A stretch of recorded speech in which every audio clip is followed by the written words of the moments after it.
I really wanted to translate this verse sung by Nayyara Noor. वो ख्वाब के देखा ना कभी ले उड़ा नींदे, वो ख्वाब के देखा ना कभी ले उड़ा नींदे, वो दर्द के उठा ना कभी खा गया दिल को.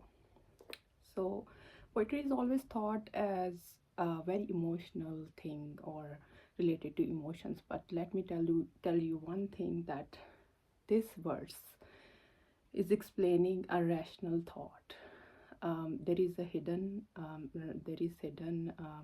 rational thought that exists in that verse, and poet is telling a deep philosophical concept and also a psychological theory, later explained by, maybe later or before, it was explained by Freud.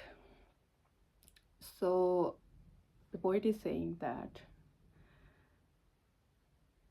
the untold stories or the hidden emotions or bad experience that we often don't know it came from childhood or from your early phases of life. Sometimes they are hidden in your unconsciousness or in subconsciousness. um, so you are driven by, or you are intimidated by these experiences, and you don't know actually, because it remain um, hidden into your subconscious or unconscious. And let me tell you another thing, there are two domains of getting knowledge: perception and intuition, and there is a difference between the two.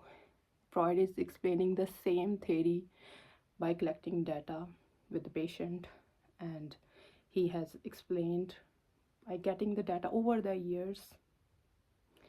And the same thought is explained by a poet through inspiration, through intuition, through so there are two domains of knowledge: perception and intuition. But it is often considered that intuitions are not valid, or they're not very authentic, or because there is no evidence for that. And but you see, maybe that poet, she has never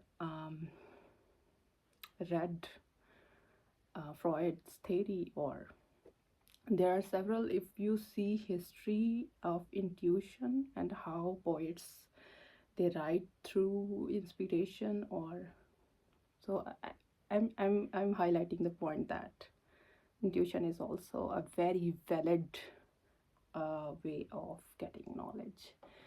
It can be true, but the problem is you cannot give evidence, like by collecting data, or the scientific method is always considered more authentic. But intuition is also a very authentic way or hypothetical way of getting knowledge.